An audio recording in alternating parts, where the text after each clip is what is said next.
Oke. Teman-teman nanti fokus ke frame atas aja karena kita akan dengerin obrolan soal apa yang udah kita publikasikan di media sosial di Kamisan atau Ojo Chaos. Ini kegiatan ngobrol asik sore sampai malam Kamis, ngaso malam Kamis, edisi 45 dengan tema seputar peristiwa Talang Sari.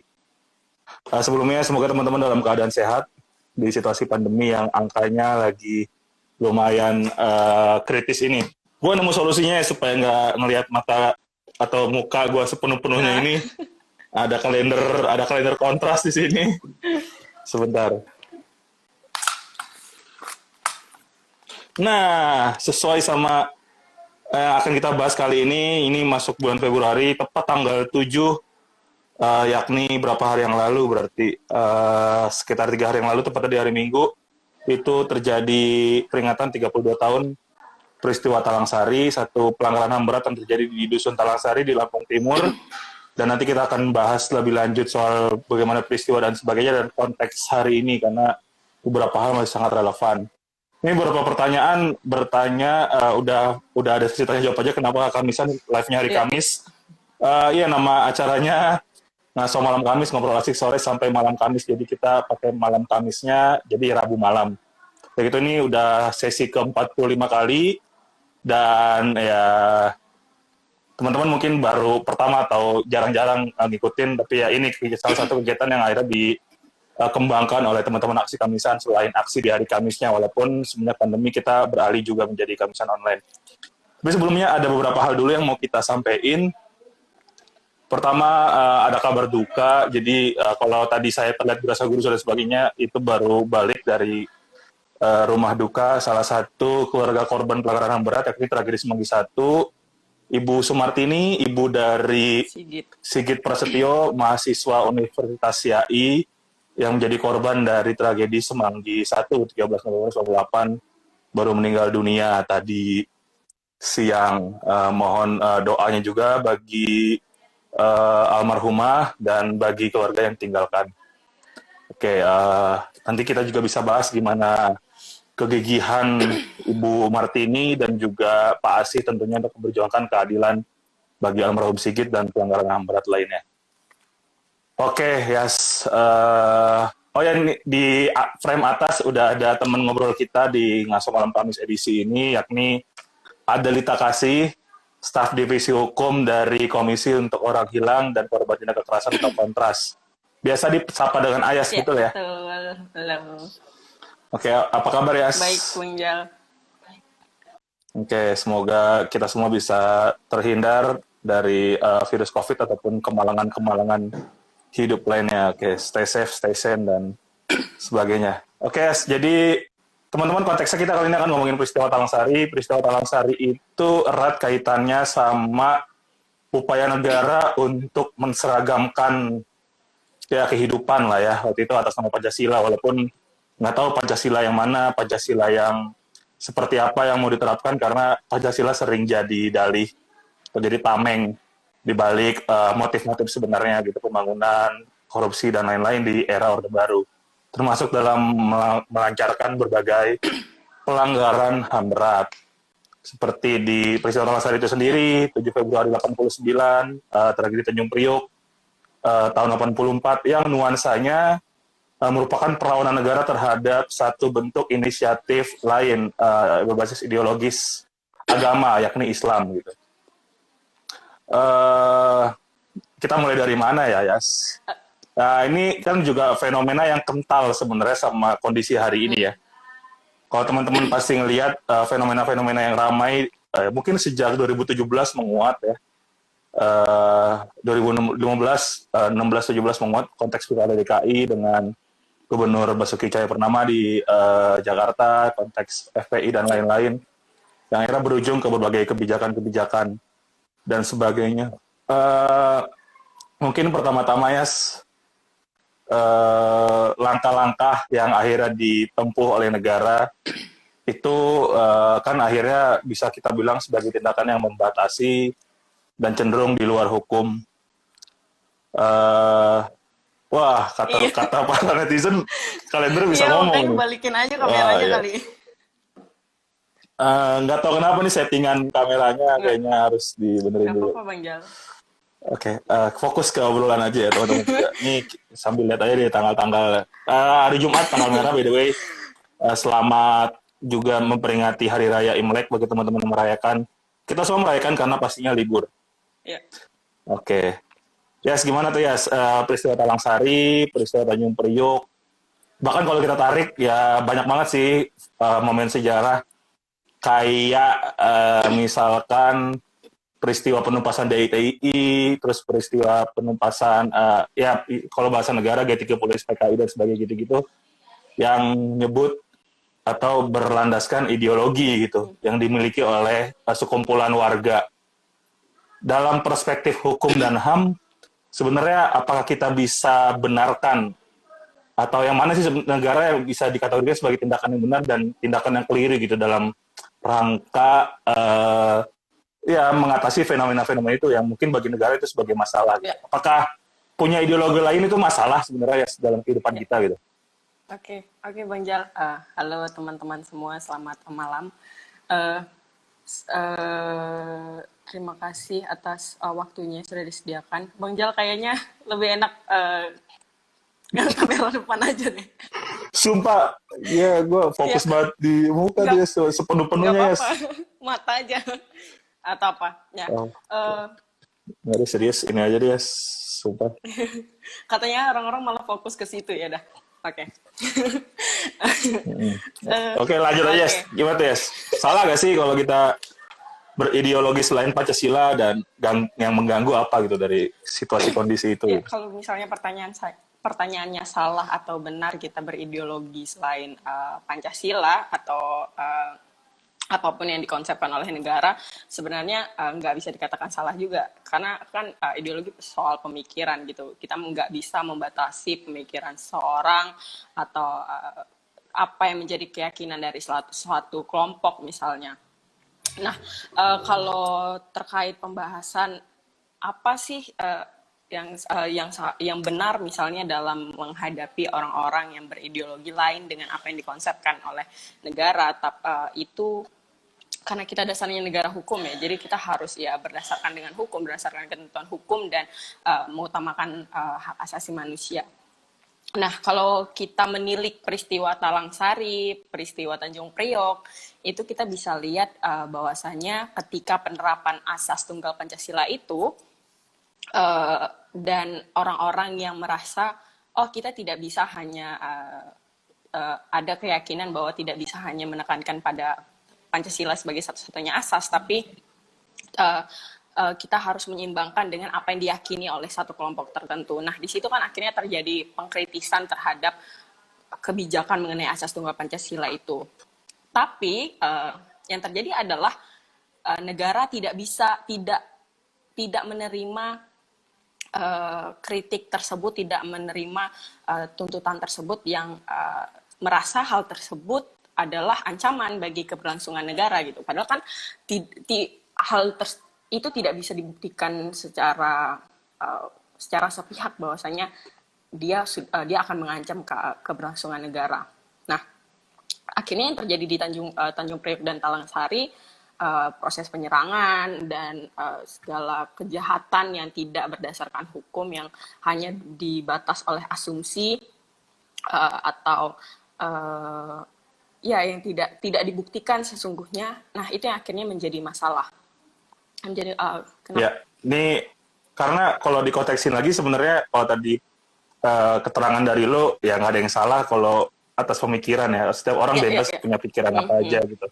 Dan mungkin yang akhirnya bisa jadi hal yang debatable itu adalah kalau akhirnya satu kelompok ideologi tertentu melakukan bentuk-bentuk tindakan pidana gitu. Betul. Itu seharusnya negara bisa hadir di sana ya.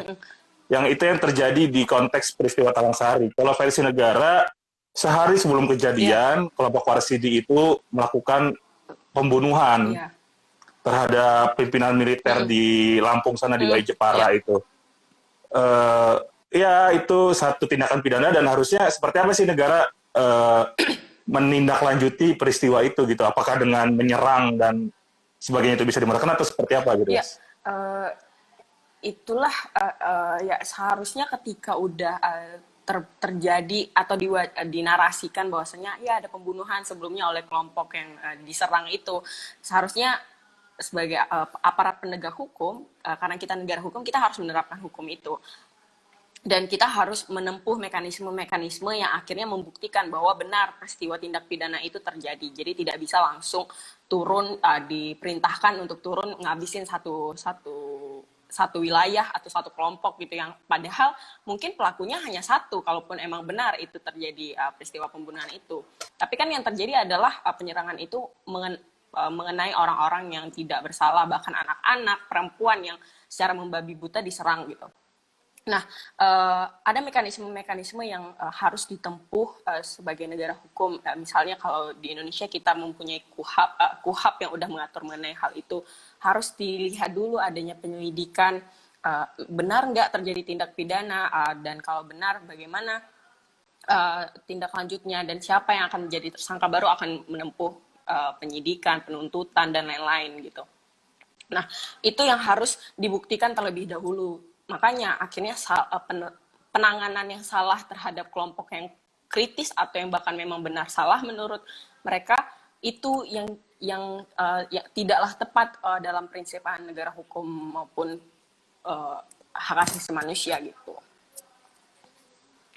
Bahkan turunnya ABRI di hari itu ya, sekarang TNI namanya, itu juga bisa dibilang ngaco ya. Harusnya polisi kan, walaupun dulu satu badan sih ya.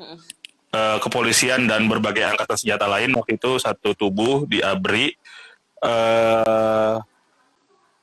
Ya itu juga jadi salah satu bentuk kekeliruan. Gue jadi kedistrak sama komentar-komentar soal kalender. Sorry banget ya. Tapi lanjut aja lah ya. Iya, dari fakta penanganan peristiwanya aja itu udah keliru parah gitu. Ini diturunkannya militer. Kecuali konteksnya waktu itu mungkin kalau jamaah warsidi atau berbagai bentuk-bentuk kelompok ideologis lain, bentuknya udah ada latihan militer dan persiapan penyerangan dan sebagainya, itu baru bisa dibenarkan kali ya, dianggap sebagai kelompok teroris dan sebagainya gitu. Kalau sampai sebatas satu kelompok bercita-cita pengen punya negara Islam, negara komunis, atau negara sama sekali kayak anarko ya kan, itu harusnya sah-sah aja apa gimana nih, Yas? Karena itu balik lagi ke pembahasan kita di awal bahwasanya ya itu apa yang diyakini oleh satu kelompok atau seseorang, apa yang dia yakini ya selagi itu belum mengganggu, belum terbukti akan merugikan banyak hal atau bahkan mengancam negara, ya sebenarnya kita tidak bisa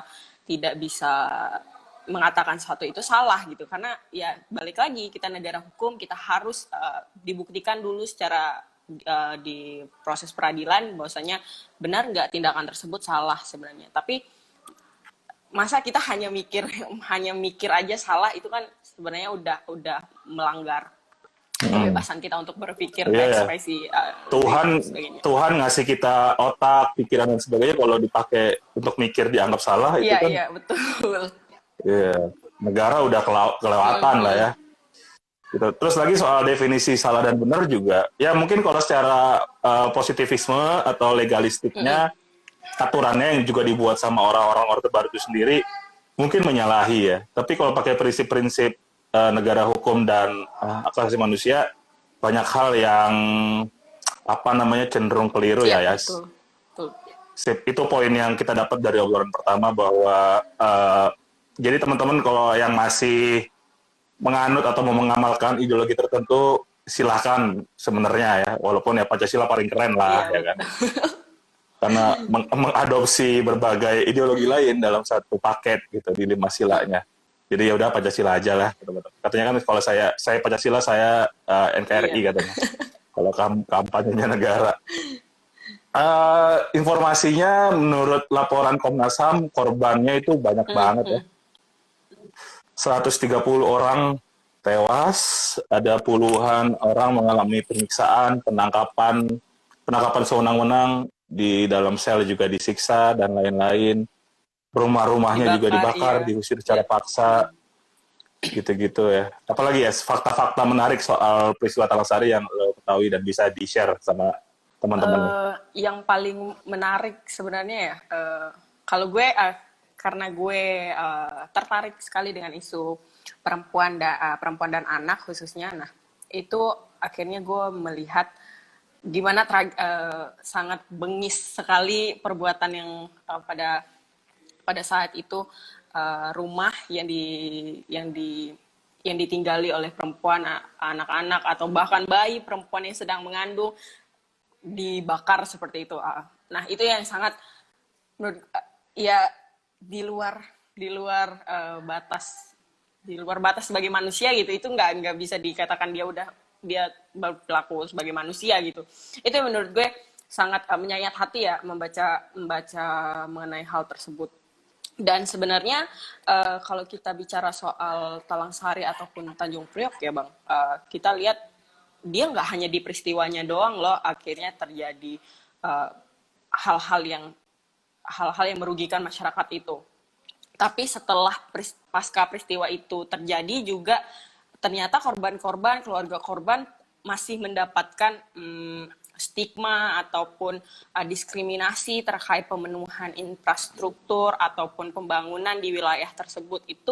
Itu yang harus dilihat juga. Jadi ketika negara dalam tanda kutip memerangi kelompok tersebut, ya tidak hanya kelompok tersebut habis, tapi setelahnya generasi yang tumbuh dari kelompok tersebut juga masih dianggap masih kental sekali dianggap dia negatif karena narasi yang dibangun itu gitu.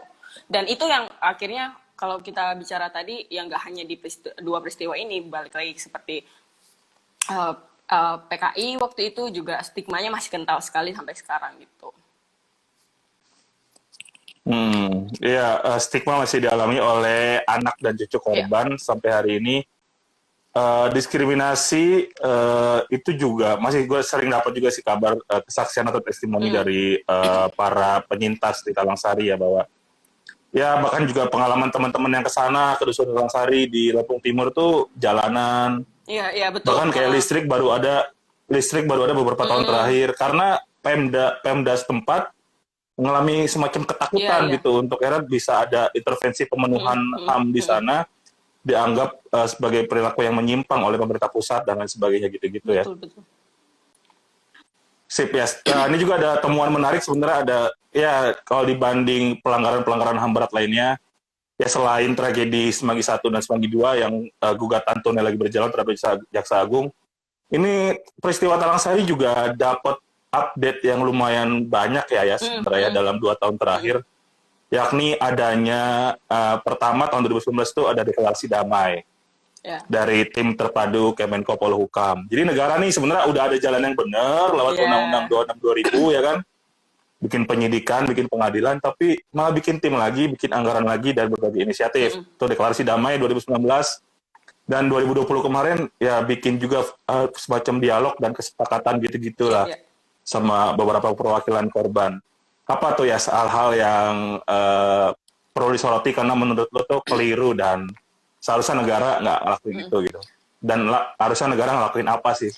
Ya kalau berbicara soal apa yang dilakukan pemerintah berapa tahun belakangan terhadap Talang Sari khususnya, sebenarnya soal deklarasi damai yang difasilitasi oleh Kemenko Polhukam itu kan sudah dinyatakan maladministrasi oleh Ombudsman itu sendiri gitu.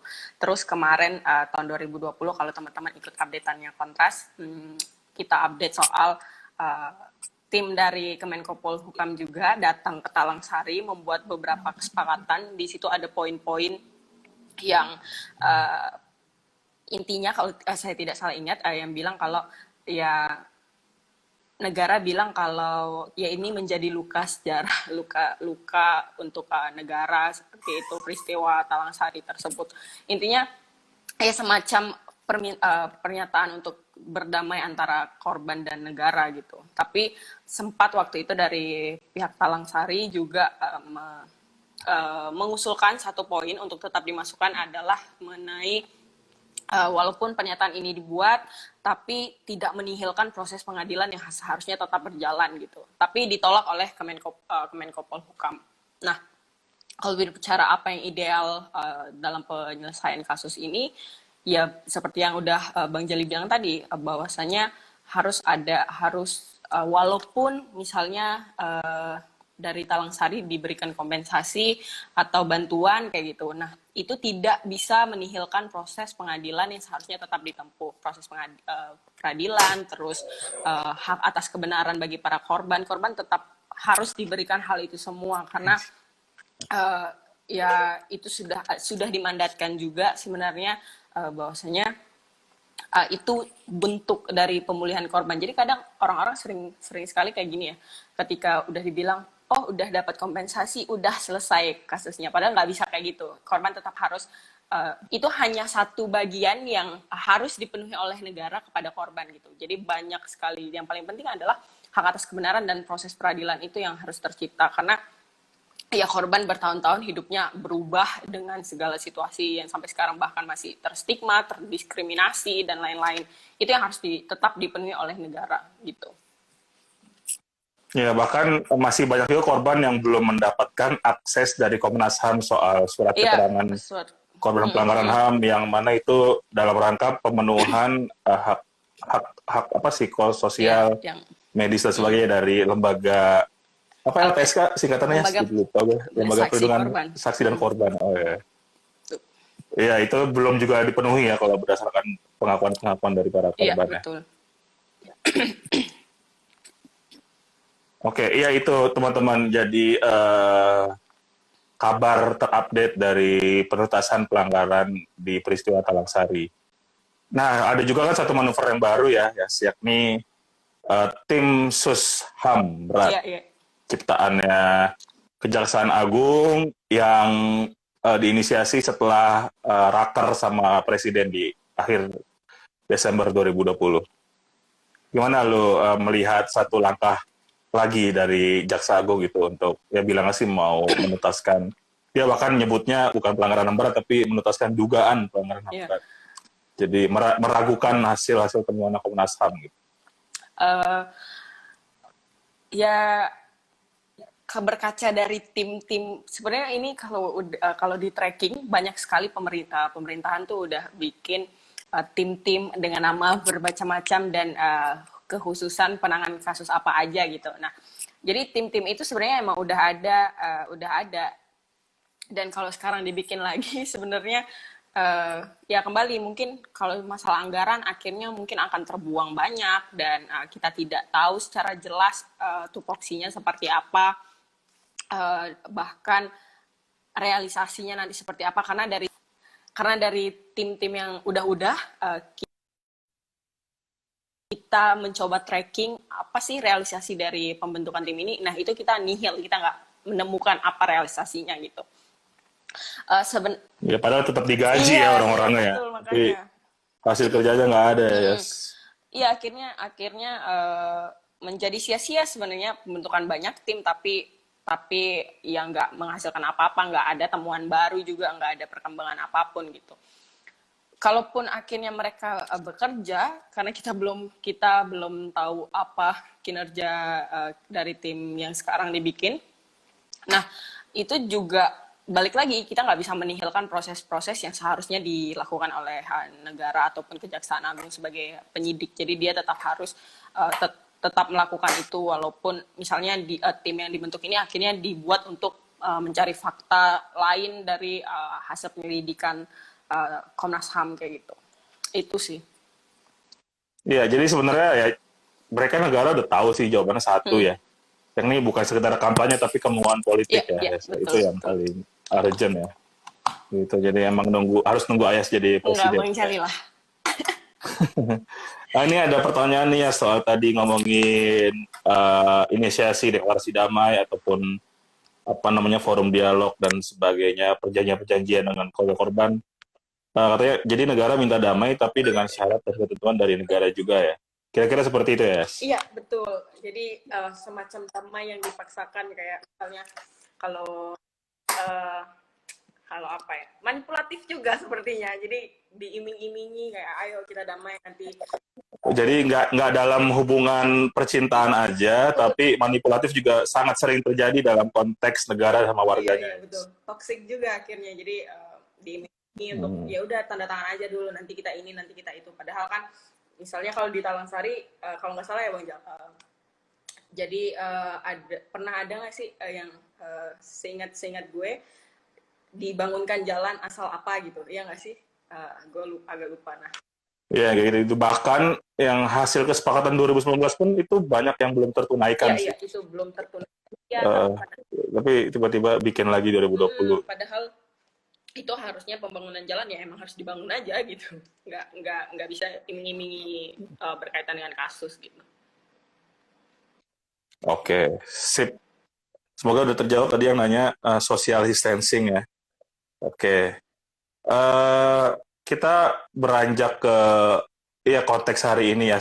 Kalau akhirnya ya itu kayaknya keniscayaan ya ada individu atau kelompok warga yang emang punya pilihan-pilihan lain gitu untuk kehidupannya ideologi dan sebagainya. Iya ada teriakan-teriakan untuk membuat khilafah, untuk menjadi alternatif ketimbang NKRI harga mati yang juga sebenarnya kalau dari prinsip apa namanya HAM dan sebagainya cenderung dan bahaya. Layak ya nggak tahu ini analisis gue kejauhan atau enggak tapi cenderung mirip jargon-jargonnya Iya Nazi iya di era-era perang dunia gitu-gitu kan yang ngeri sebenarnya. Kita beranjak ke kasus kekinian lah apa yang menimpa HTI di Perpu Ormas ya kan. Akhirnya bubar tuh. Jadi negara padahal kan Perpu itu satu instrumen yang harusnya kalau darurat banget ya, Yas. Kalau nggak salah bisa iya. dijelasin. Tapi dirancang, dibuat semata-mata untuk membubarkan satu organisasi aja gitu. Sebenarnya ya nggak usah ribet-ribet banget negara untuk nanganin hal-hal yang kayak gitu. Apa tuh ya yang bisa lo cermati dari kebijakan Perpu Ormas misalkan yang menimpa akhirnya HTI di 2017 dan beberapa lembaga lain sih walaupun case-nya bisa jadi beda-beda nggak berbasis ideologis kalau yang lain tapi kalau yang HTI ini jelas karena ada muatan untuk membuat negara khilafah dan sebagainya gitu-gitu. Kalau memang negara harus menihilkan suara-suara seperti itu atau ada cara-cara lain seperti apa dan sebagainya. Kalau bicara soal Perpu Ormas itu sendiri, sedikit banyak gue ketahuinya, iya waktu itu sempat ada pertanyaan-pertanyaan atau yang menjadi permasalahan adalah kenapa akhirnya diterbitkan Perpu dan Perpunya yang akhirnya sangat membatasi keberlangsungan organisasi masyarakat. Nah, yang harus dilihat adalah dalam konsep HAM, ketika negara harus membatasi atau membatasi HAM seseorang ataupun kelompok atau warga negaranya, nah itu harus dilihat beberapa hal. Yang satu yang gue garis bawahi adalah mengenai kegentingan yang memaksa. Nah, kegentingan yang memaksa itu kan juga ada turunannya lagi. Sorry, Bang Jali, jaringannya lagi muter di gue. Apakah?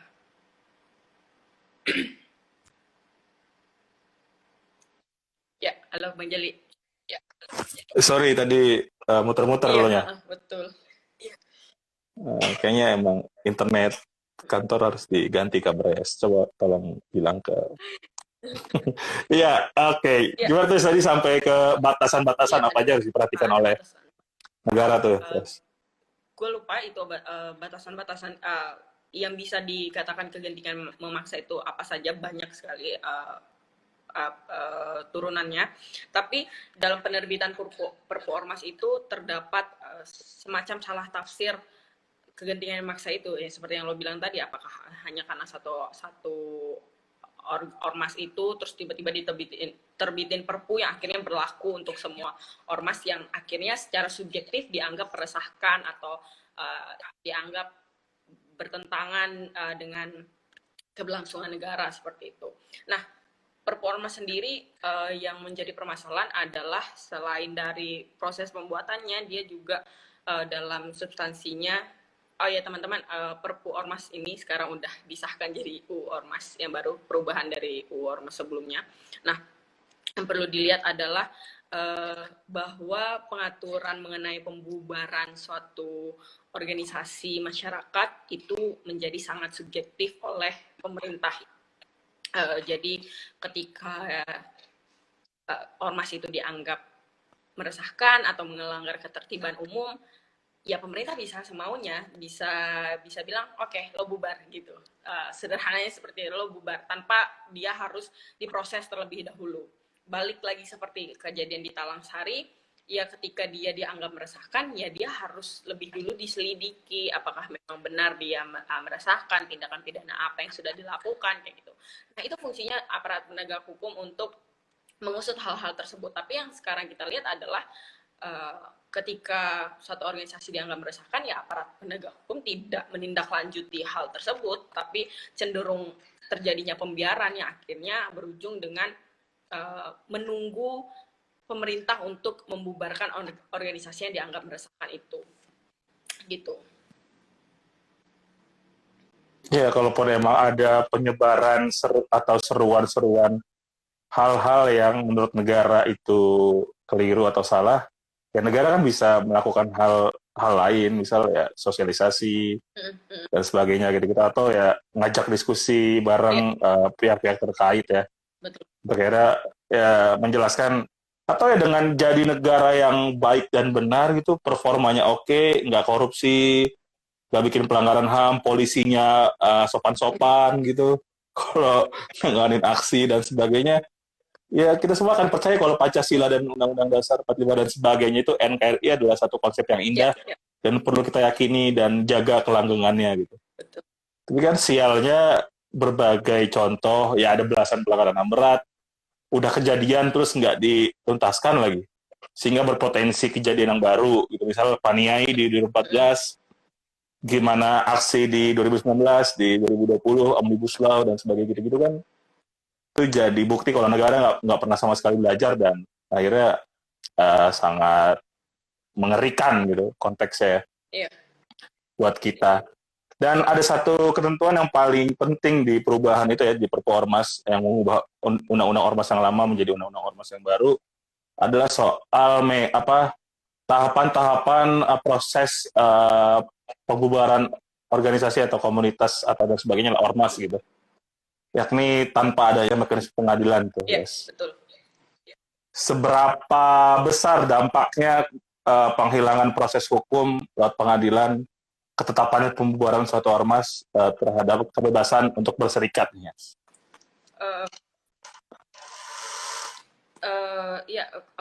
Betul sekali, tidak ada pengaturan mengenai harus melalui mekanisme peradilan dulu untuk menyatakan satu ormas bubar. Padahal seperti hal-hal yang lain, misalnya partai politik atau yayasan itu kan ada ketentuan bahwasanya pembubarannya ya, atau perusahaan ya, perusahaan terbatas dan ada di aturannya mengenai pembubaran tersebut. Nah,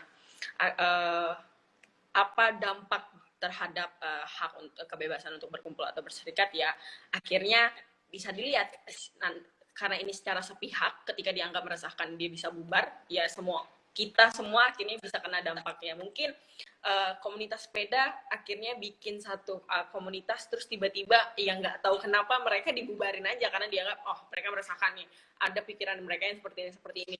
Tapi mereka, apalagi komunitas sepeda atas nama nggak usah disebut ya, kolektif saya. ya apapun, komunitas apapun, misalnya teman-teman pendaki gunung atau dan lain-lain seperti itu. Nah, itu akhirnya memungkinkan hal tersebut juga terjadi karena ya presidennya sudah ada gitu.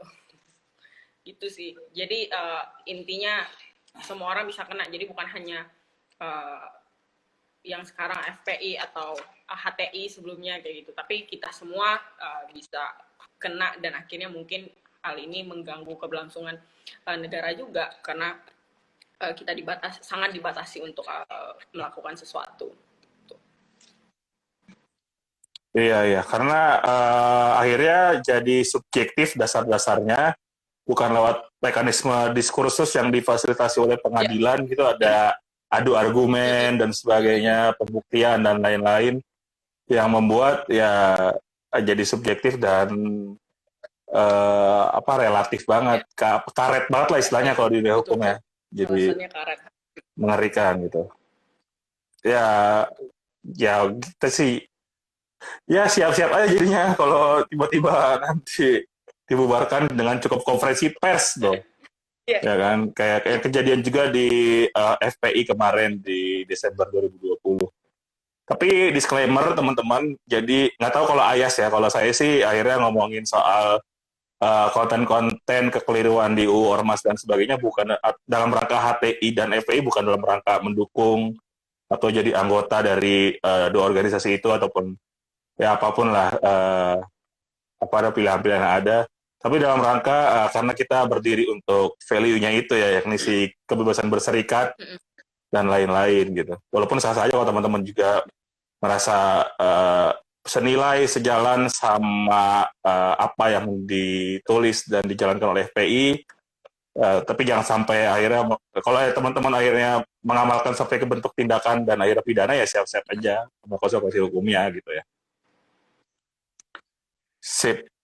Oke, ini kita teman-teman semoga bisa ngikutin konteksnya, jadi dari tadi ngomongin peristiwa Talasari sampai akhirnya kaitan gimana negara menyiasati fenomena-fenomena adanya gejala-gejala ideologis ya, kayak gitu. Wah, ini bahkan ada yang state bahwa sekarang aja semua hal harus berizin, bahkan harus daftar punya badan hukum dulu, gitu-gitu, ribet banget gitu orang-orang untuk berserikat dan berkumpul gitu, ya kan?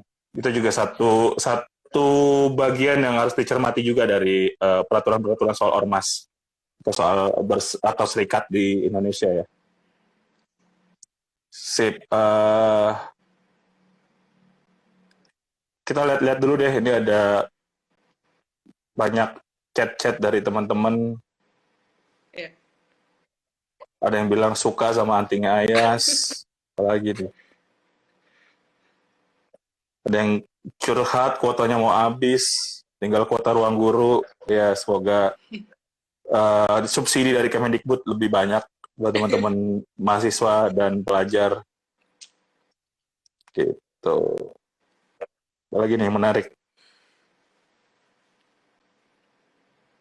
Nah, ini penting banget nih, ada dari Benito.not.Mussolini. Jadi dia Benito aja tapi nggak pakai Mussolini nih ya. Ngeri karena fasis banget tuh orang Itali. Apapun dibatasi sehingga rakyat ragu untuk melangkah. Lalu apa itu merdeka? Wah, dalam banget nih. Satu kalimat yang emang perlu dipertanyakan ya Betul. ke negara. Halo. Nah, ini kalau tadi lagi kejelasin kalau katanya FPI udah nggak perpanjang izin dari Juni 2016 dan karena itu berarti udah bubar. Terus ngapain basic SKB lagi? Ya, gitu lah, emang kurang kerjaan kayaknya emang negara ya. Betul. Yes, Terus sebenarnya satu konteks lain ya, tadi sebenarnya udah disinggung bahwa kenapa sampai ABRI yang turun ya untuk menangani peristiwa Talang Sari waktu itu.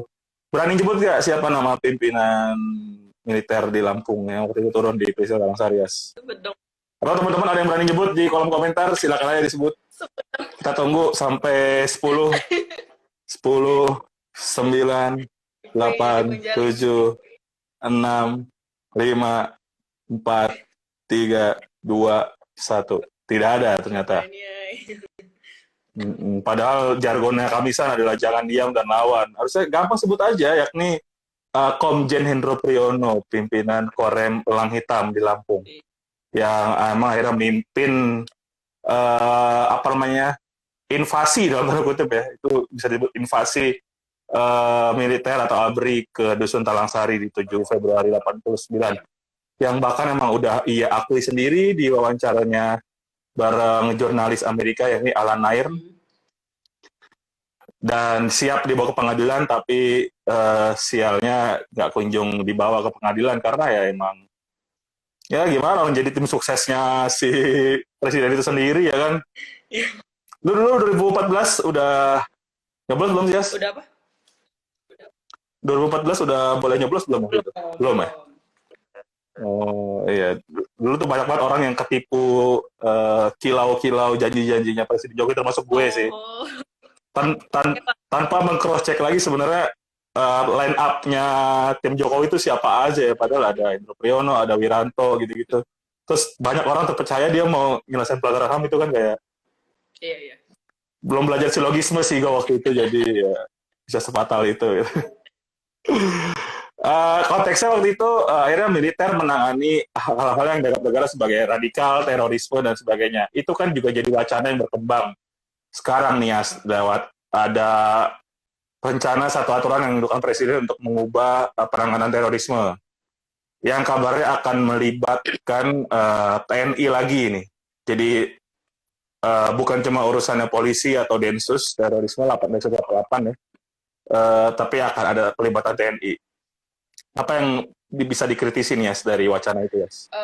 Wacana soal perpres soal pelibatan TNI dalam terorisme itu sebenarnya dari teman-teman masyarakat, koalisi masyarakat sipil itu sudah pernah menyatakan sikap bahwasanya perpres ini dianggap bermasalah.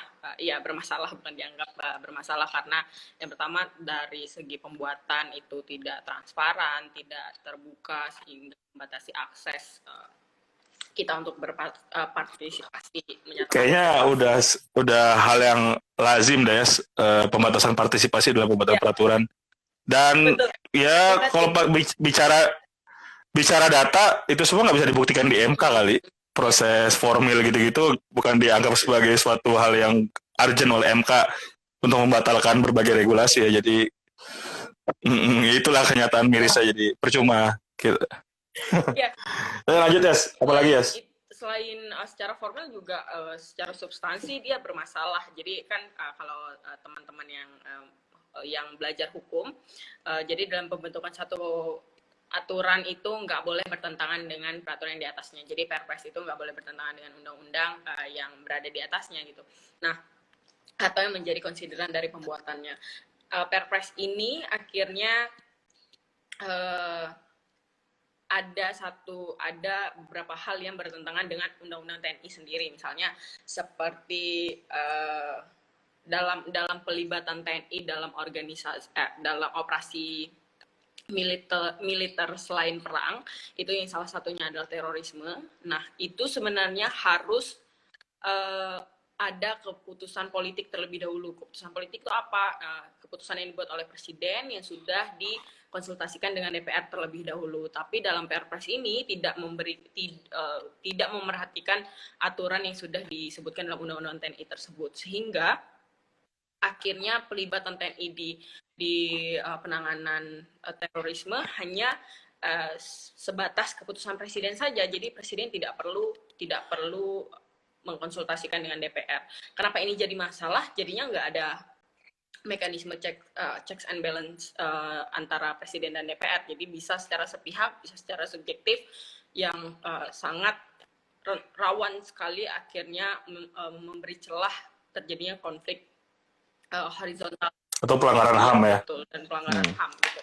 Dan dilihat juga sebenarnya kewenangan TNI dalam Perpres ini sangat luas sekali, dan akhirnya khawatirnya menjadi tumpang tindih tugas dan kerja antara badan-badan yang atau institusi yang sudah diamanatkan terlebih dahulu, yang tadi Bang Jali bilang ada Polri, BIN, dan BNPT gitu. Nah, itu yang menjadi masalah. Selain itu juga bisa dilihat mengenai anggaran.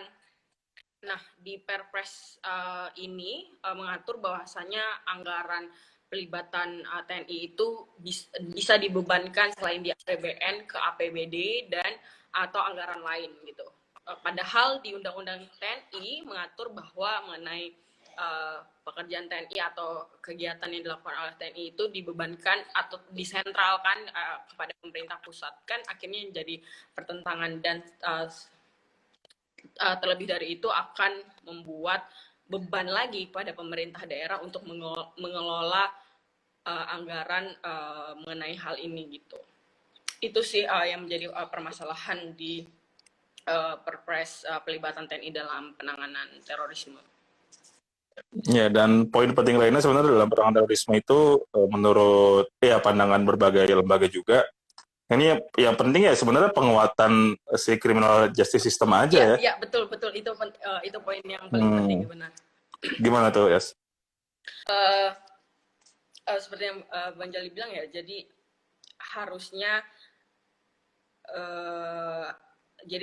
kita menganut criminal justice system dan harusnya menerapkan hal itu. Jadi harusnya fungsi badan-badan yang sudah disebutkan sebelumnya tadi, polisi, Polri atau BIN dan BNPT yang harus melakukan penegakan mengenai masalah ini, dan balik lagi harus diterapkan dulu.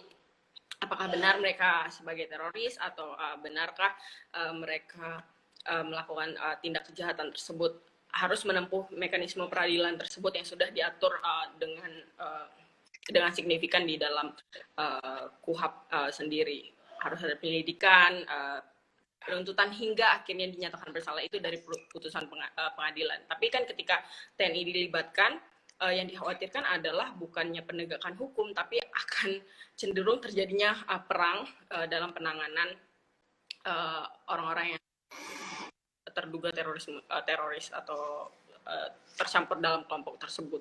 Demikian.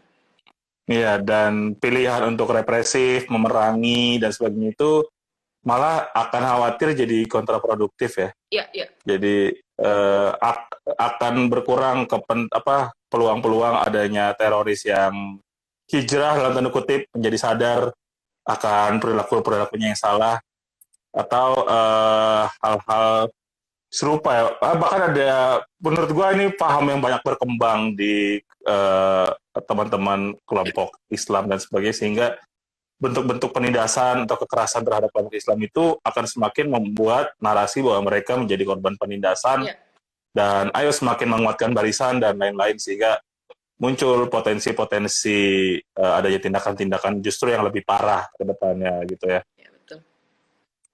Sama aja kayak konsep war on drugs kayaknya nih ya. Jadi kayaknya kalau emang ada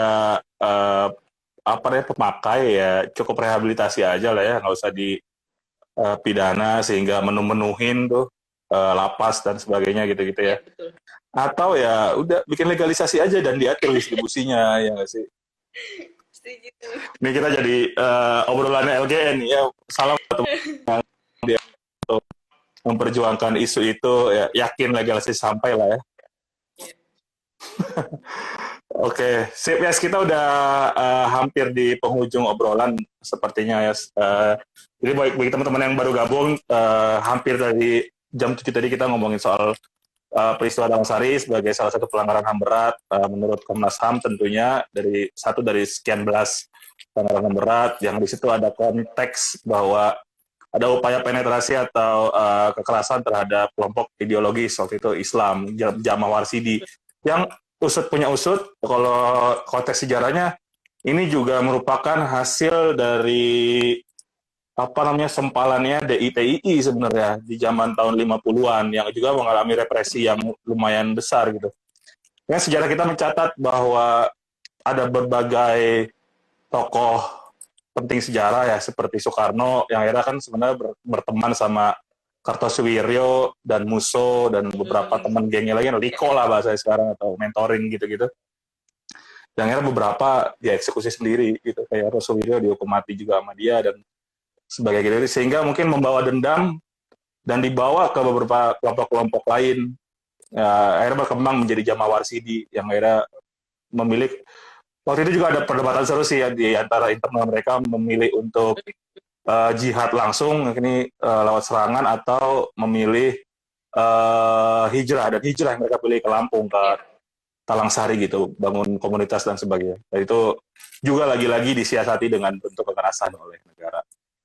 Tadi kita ngomongin ke konteks hari ini yang terjadi ke HTI dan juga FPI, terus kaitannya sama Perpu Ormas, kebebasan berserikat dan lain-lain, dan juga adanya wacana pelibatan militer untuk menangani terorisme yang sebenarnya nggak perlu sejauh itu karena rawan dan potensial untuk menghasilkan berbagai pelanggaran HAM lainnya.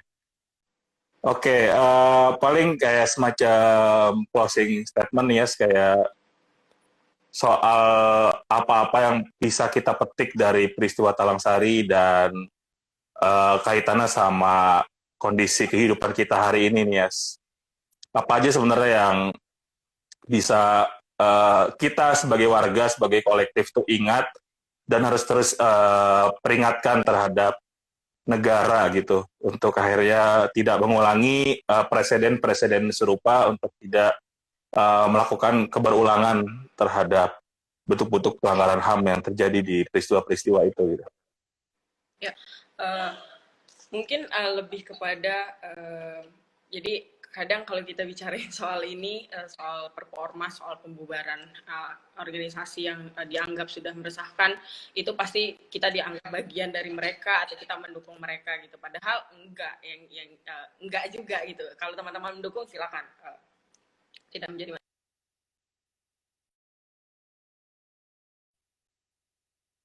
dengan hal tersebut.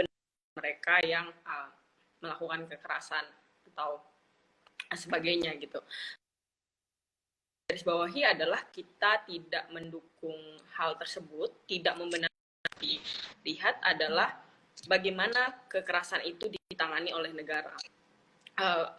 Bagaimana seharusnya penanganannya. Penanganannya ya harus menempuh mekanisme hukum, harus sesuai dengan KUHAP, harus disesuaikan apakah kejahatannya benar yang diatur dalam KUHP atau aturan lainnya gitu. Dan dilihat itu yang harus dilakukan oleh aparat penegak hukum gitu. Jadi tidak serta-merta melakukan tindakan represif atau membuat negara membuat kebijakan yang udah lo bubar aja gitu. Karena hal itu tidak dibenarkan dan sangat membatasi kebebasan kita untuk berpikir, berserikat, dan berkumpul seperti pembahasan kita di awal sekali. Nah, kenapa hal ini penting untuk dibenarkan atau diluruskan adalah biar akhirnya teman-teman nggak salah mengambil sikap atau dan lain sebagainya ya. Karena ketika teman-teman tidak ketika kita tidak menyuarakan bahwa sesuatu ini salah, kita selanjutnya sangat berpotensi untuk menjadi korban. Untuk menjadi korban juga. Kita nanti teman-teman ada di komunitas apa, di komunitas A, B, C, sesuai dengan minat teman-teman, akhirnya kita bisa kena karena sudah ada aturan yang membuat bahwasanya oh ini benar kok, seolah-olah dibenarkan bahwasanya ya dia bubar karena dia meresahkan gitu, yang padahal keputusan meresahkan itu sangat subjektif sekali dan secara sepihak oleh negara gitu. Jadi penting untuk terus